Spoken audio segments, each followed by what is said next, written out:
Oke, teman-teman semua, di video kali ini gue akan ngajarin kalian step by step gimana caranya kalian bisa keluar dari yang namanya kemiskinan. Beneran, jadi sini gue mau ngajarin ilmu ya, buat kalian yang mau belajar gimana caranya kalian bisa keluar dari kemiskinan. Kali ini agak beda, gue pakai papan tulis, biasa gue kan di ruangan gue sana, enak duduk. Kali ini gue berdiri, biar gue bisa jelasin konsepnya itu lebih detail ke kalian, gimana caranya kalian bisa keluar dari kemiskinan. Karena gue liat banyak banget ya video gimana cara nabung, cara ini, aduh, menurut gue keribetan, simpang siur, yang ngajarin juga gak punya duit gitu. Jadi kalau lu belajar sama orang gembel, lu akan jadi orang gembel juga. Karena rata-rata bahkan yang kalian bayar financial advisor gitu kan, oh kasih saran finansial kalian bayar 1 juta buat waktunya gitu. Itu apa yang dia ngerti gitu. Dia aja buang waktunya ngajarin lu cuma buat uang 1 juta gitu. Jadi itu lu pahami bener-bener gitu. Ketika lu mau hire seorang financial advisor gitu yang gelarnya banyak, kok gue bayar dia waktunya ngajarin gue begini 1 juta gitu. Berarti waktunya semurah itu, berarti nggak punya duit ya. Jadi dia juga nggak tahu apa yang dia omongin. Di sini gue mau ngajarin kalian apa yang gue udah praktekin ya. Gue praktekin itu nggak cuma dari uang 1 juta jadi 10 juta, uang 10 juta jadi 100 juta, uang 100 jadi 10 M ya. Tapi dari gimana caranya gue dari uang awal gue punya 2 juta sampai sekarang di ratusan miliar. Gue akan kasih kalian ya sangat detail. Lu nggak perlu video lain, lu cuma perlu nonton satu video ini. Karena ini udah cukup detail untuk kalian bisa paham. Nah yang pertama ya, kita harus belajar tentang yang namanya human capital dan juga financial capital. Apa itu human capital? Human capital itu adalah kita kan sebagai manusia kita bisa bekerja ya, kita bisa punya income, kita bisa punya waktu, kita bisa cari duit. Nah dari human capital ini itu akan mendegradasi seiring waktu. Buat tadi bilang, oh tapi kan kita nanti bisa cari duitnya lebih banyak di masa depan. Iya betul, untuk orang bodoh ya. Tapi kita tahu manusia itu fisiknya makin tua itu justru makin turun, bukan makin naik ya. Kita secara biologis ya, kecuali nggak tahu nanti ada DNA sequencing atau teknologi yang bisa bikin kita hidup selamanya. Tapi selama kita masih mati di rata-rata Indonesia umur 71-74, ini akan degradasi ya. Jadi orang bilang kan, masa muda kalian happy-happy dulu, senang-senang dulu. Enggak, masa muda justru lu hajar yang kerja paling tinggi. Kenapa? Karena energi lu paling banyak, lu berpotensi untuk dapat duit juga paling banyak di masa muda. Nah, financial capital ini adalah apa? Financial capital ini adalah uang yang kita telah kumpulkan seumur hidup kita. Jadi ya itu, sesimpel itu. Jadi begitu human capital ini awalnya pasti tinggi karena kita masih muda, banyak energi, banyak waktu. Banyak yang salah kaprah ya. Kalian mikir, oke, gue punya uang 1 juta rupiah, ya kan? 1 juta rupiah gue mau pakai untuk investasi apa? Terus lu punya uang 10 juta nih bahkan ya. Lu hire advisor 1 juta gitu kan. Dia saranin lu 4 juta beli saham ini, 2 juta beli obligasi ini. Sisanya dana darurat. Itu lu goblok dan jadi miskin terus seumur hidup lu ya. Makanya ini step by step nih, gimana cara lo keluar dari kemiskinan ya. Financial capital, jangan, ini kalau misalnya lo masih mulai nih, ini umur 20 tahun di sini ya. Lo umur 20 tahun, ini pasti kecil. Jadi kalau lo cuma punya uang 1 juta, jangan fokus sama investasi. Ya. Fokus yang namanya, ini gue jelasin, namanya savings rate. Ya. Savings rate ini apa ya teman-teman? Savings rate, ini gue tulis S di sini. Ya. Rumusnya sangat sederhana, tapi ini rumus yang lo harus ingat. Ya, ini pokoknya uang di atas ini ya, biar gampang formulanya. Itu adalah uang yang lu tabung. Uang yang lu bisa tabung berapa? Misalnya, lu bisa tabung uang 5 juta ya. 5 juta setiap bulan. Total income lu berapa? Total income lu taruh di bawah, 20 juta ya, 20 juta.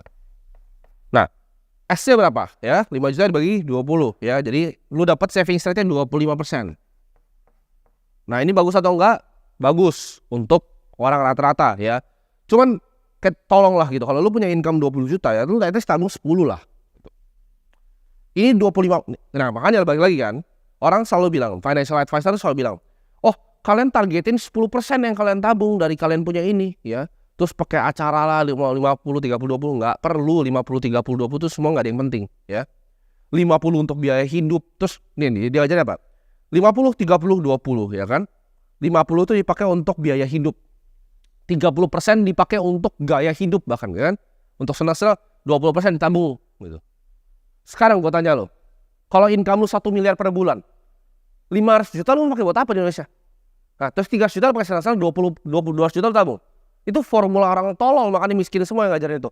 Gak bisa gitu, gak bisa pakai begitu cara mikirnya ya.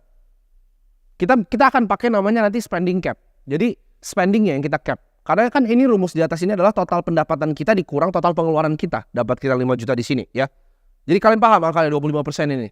Ini penting. Kalau orang ngajarinnya 20%, 15%, gue ngajarinnya 80 ya. Ini angkanya, sweet spot nih. Ya, Pareto 80-20. 80%. Bare minimum. Lu kalau mau dengerin omongan gue mau jadi kaya, bare minimum. Kenapa? Karena begitu human capital kita lagi tinggi, kita harus tembak semuanya ke bawah. Biar financial capital kita ketemu ini. Nah, ini rata-rata di Indonesia atau di dunia, itu di angka 65 ketemu. Ketika titik ini ketemu, ya, lu pensiun. Financial capital lu bisa nggak support semua biaya hidup lu. Dan lu nggak usah pernah kerja lagi karena human capital lu nih di umur 74 nih mati nih, degradasi di sini. Lu udah koit gitu. Ini cepat-cepat naikin ke 80%. Mumpung lu masih bisa kerja, mumpung lu masih bisa bikin duit. Jadi, kalau misalnya uang lu 10 juta, yang lu investasikan berapa? 8 juta. Terus, oh tapi gue biaya hidup gini, lu kebanyakan gaya. Ya, gue kasih tau lu kebanyakan gaya. Gue masih naik ya mobil Ford Fiesta. Rekening gue isinya miliaran, bos. Ya. Orang kayak anak-anak seumuran gue itu umur 18 tahun, ya 19 tahun. Itu pasti udah aneh-aneh langsung ganti. Ya. Gue bahkan beli Audi aja mobil gue itu di saat aset gue udah berlebih, ya. Bahkan di saat aset gue udah hampir puluhan miliar, gue baru beli Porsche Cayman, gitu. Jadi gue nggak tiba-tiba langsung beli barang. Ya. Mungkin banyak yang kira gue spendingnya banyak. Kenapa? Karena gue udah nyampe di sini, bos. Setelah gue mau spending apa juga uang gue udah nggak bisa habis gitu. Gue udah bisa pensiun bahkan. Ya, gue nggak usah bikin video-video gini ngajarin anak kayak kalian gitu. Nggak penting buat gue. Kita balik lagi. 80% ini capnya ya. Terserah lu mau dengerin atau enggak. Cuma lu percaya gue, angkanya itu sweet spotnya 80. Apapun yang lu bikin, lu tabung 80%. Oke? Ketika nanti lu degradasi, harusnya lu udah kena titik ini. Ketika lu udah mulai tua, lu harusnya kena titik ini. Nah, financial capital ini kita build dari awal. Sekarang pertanyaannya kan, gimana cara mempercepat financial capital naik biar ketemu? Bener kan? Karena average-nya di 65. Gimana cara kita tarik mundur nih? Ya. Jadi umur 30. Enak kan? 30 lu bebas. Cara tarik mundur adalah apa? Dengan permainan ini. Ya. Financial capitalnya. Sekarang kita udah belajar human capital. Gimana caranya tambahin human capital? Gampang. Kerja lebih keras pakai otak gitu. Income-nya gedein ya kalau lu kerja nih. Makanya gue gak pernah saranin. Oh lu keluar dari pekerjaan lu full time di trading apa gitu. Lu jadi orang miskin, bos. Ya. Lu kerja aja ya. Baik-baik sama bos lu. Lu kalau misalnya next ada, makanya gue gak suka. Ada orang ngajarin kayak begini, suka ngerendahin orang yang kerja, gitu. Gak ada salahnya jadi orang yang kerja ya. Malah kerja itu jadi lu punya bantalan. Lu kerja, ya kan lu kerja yang bener, lu cari side hustle, lu jualan barang kayak, lu bikin apa kayak di samping ya. Jangan samain financial capital sebagai human capital. Ini orang banyak yang tolol gitu. Ya, ini dua hal berbeda. Human capital lu pisahin, financial capital lu pisahin. Nah sekarang gimana cara kita grow financial capital? Karena human capital lu cari udah banyak lah. Itu intinya satu. Kalau human capital itu cuma satu. Kata-katanya skill nih. Nah dah. Lu miskin, lu gak punya skill. Ya lu gak penting berarti. Lu mau naikin level misalnya duit lu, ya lu naikin levelnya. Misalnya di sini ada kamera itu kan. Lu mau naikin level lu, ya naikin skill videografinya. Gitu kan. Simple. Hidup itu cuma skill. Literal cuma skill. Ya. Makin tinggi skill lu, ya lu makin besar dapat uang. Nah kalau financial capital ini orang yang banyak buyar, ya kan? Disuruh tabung dana darurat dulu, disuruh beli asuransi dan lain-lain, ya. Nanti itu gue bisa buka panjang dan lebar ya tentang itu semua, teman, bukan di video ini. Tapi nanti gue akan sharing. Ada beberapa jebakan yang akan bikin kalian gak akan grow ini, ya. Karena jadi kalau kalian pernah cari-cari ya ada di salah satu materi CFA level 3, yaitu ada konsep yang namanya single concentrated asset class position. Artinya apa? Satu posisi yang sangat terkonsentrasi. Jadi kalau lu mau bikin kekayaan, lu boleh diversifikasi. Jadi orang banyak yang salah nih. Mereka diversifikasi pas masih 10 juta gitu. 5 juta ditaruh di saham, ya kan? 2 juta ditaruh misalnya di Bitcoin, 3 juta ditaruh di reksadana pasar uang. Duit lu 10 juta, bos. Apa yang lu mau diversifikasi? Itu hilang semua juga, lu cari besok bisa gitu. Lu coba pikir pakai otak deh. Lu apa yang lu mau diversifikasi uang lu cuma 10 juta, 100 juta. Apa yang lu mau diversifikasi? Itu hilang juga masuk got juga gue gak tahu gitu uang 100 juta. Jadi nggak ada yang perlu diversifikasi di uang 100 juta. Kalau uang lu sini 1 triliun ya silahkan. Nah, lu mau bikin apa kayak lu mau bikin restoran kayak lu mau bikin tempat biliar itu suka-suka lu gitu. Cuman kalau misalnya uang lu masih di sini nggak ada gunanya diversifikasi. Single concentrated asset class position. Nah, aset class kita bahas aja nih. Anggap yang ini expected risk, ini potensi returnnya. Ini resikonya deh makin besar, ini return makin besar. Makin muda umur lo, ya, makin muda umur lo mainnya di mana? Ini cash, bonds, properti, saham, kripto, main di mana? Ayo, pikir coba, main di mana? Ini resiko, ekspektasi resiko, potensi return. Gue udah bilang, harga untuk jadi kaya, ya, harga untuk jadi kaya adalah berani mengambil resiko. Jadi, mentok dong. Harga jadi kaya resiko. Masa lu mau kaya tanpa resiko? Ya lu pegang cash aja sini di bank, lu kena inflasi. Cuman apa yang terjadi dengan lu pegang cash kan? Gue udah buktiin di banyak video gue kan, ya. Bahkan gue udah tuntun kalian untuk grow financial capital. Yang gue lakukan tuh gue bantu kalian grow financial capital biar cepet naik sini nih, naik sini. Biar gak gembel-gembel amat hidupnya. Ambilnya di sini, paling pojok, ya. Single concentrated di sini. Semua dari sini lu tembak sini, ya. Jangan mikir kebanyakan. Gue udah kasih blueprintnya nih, game plannya. Lu mau keluar dari kemiskinan lu ngikutin, pasti keluar lu dari kemiskinan. Kalau dia ngajar, oh lu 10 juta, lu taruh sini, ya. Terus lu nanti punya 2 miliar, 400 juta lu pakai untuk cicil buat beli properti kos-kosan, lu pasti jadi gembel aja. Sama kayak semua orang yang bikin itu gembel. Gak ada satu orang kaya pun yang gue lihat, oh gue mau investasi 1000 kos-kosan. Gak ada. Mereka bangun gedung, ya. Mereka gak bangun gedung kantor kayak gini, disewain lantainya. Gak ada yang mau main kos-kosan orang-orang beneran kaya. Mereka bikinnya SCBD, mereka bikinnya PIK 2, dikeruk laut jadi tanah. Itu permainannya. Bukan bikin kos-kosan ya. Tapi itu buat lain cerita ya. Intinya, lu lupain semua ini ya. Mau obligasi, properti. Memang ini resiko paling tinggi, tapi lu masih muda. What's there to lose gitu loh.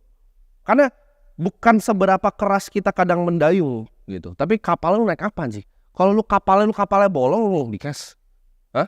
Lu mau dayung pakai sampai tangan lu juga, mau gayung lu sampai lu ember-ember keluarin air, lu bakal tenggelam juga gitu. Tapi kalau naik speedboat di sini kan enak. Kenapa gue cepet sini? Gue naik speedboat, bos. Apalagi lu yang karyawan ya kan? Karyawan gitu. Uang lu fluktuatif nih. Uang lu tuh begini nih. Sorry. Karyawan, uang lu justru stabil bukan fluktuatif. Kayak begini. Patah kapur gua, nggak apa-apa. Ini pendapatan lu kalau karyawan ya. Kalau lu karyawan, lu harus cari investasi yang justru begini. Ya. Jangan lu cari investasi yang begini lagi, bos. Lu karyawan, lu tabungnya di sini. Gembel lu pasti seumur hidup. Tapi kalau lu cari yang ujung sini, kestabilannya cari dari gaji. Baru investasi ya lu mainin begini. Karena kenapa? Lu bisa ngambil drawdown ketika dia turun, lu bisa tembak ke bawah. Karena lu punya.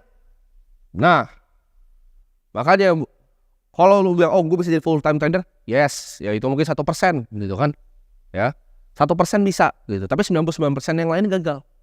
Kalau lu merasa lu spesial itu, lu sejago itu, monggo. Tapi kalau full time trader masuknya kemana? Itu masuk tetap ke skill, human capital, jangan salah, ya full time trader itu masuknya di skill, human capital. Lu bikin hedge fund lah sana, terus lu structure di Singapura gitu kan, lu cari LP taruh duit di lu mainin, itu skill. Human capital, itu bukan financial capital.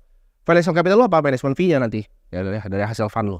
Ini sesimpel ini. Jadi lu cari uang sebanyak-banyaknya dari human capital pas lu masih muda. Jangan mikirnya, oh nanti gua akan naik pangkat jadi direktur. Jangan gitu. Sekarang tembakin semua ke aset yang paling tinggi. Kripto. Gak mau belajar kripto, beli Bitcoin aja, percaya gua gitu. Lu beli Bitcoin aja, lu tabung ya. Berapapun pendapatan lu dikurang pengeluaran lu, 80% wajib lu tabung ya. Sesimpel itu. Lu grow terus HC-nya 80% lu tabung, lu tembakin ke bawah ya. Lu masukin ke kripto. Itu cara lu keluar dari kemiskinan dalam waktu 5 sampai 10 tahun. Lu save video ini, lu enggak usah dengerin yang lain financial advisor, enggak ada yang punya duit ya. Enggak usah dengerin yang lain. Tonton satu video ini. Simple, ini gue jelasin bener-bener kayak gue ngejelasin anak SD gitu. Tadi sebelumnya sebenarnya gue bikin video yang kayak gini, cuman gue banyak pakai yang lebih ribet gitu. Ya, gue baru ingat ini, kalian beta aja nggak ngerti gitu. Jadi gue cari yang paling sederhana ya. Gue cari gimana caranya gue bisa gambarin paling sederhana untuk kalian. Jadi semoga bermanfaat videonya, semoga kalian bisa keluar dari kemiskinan.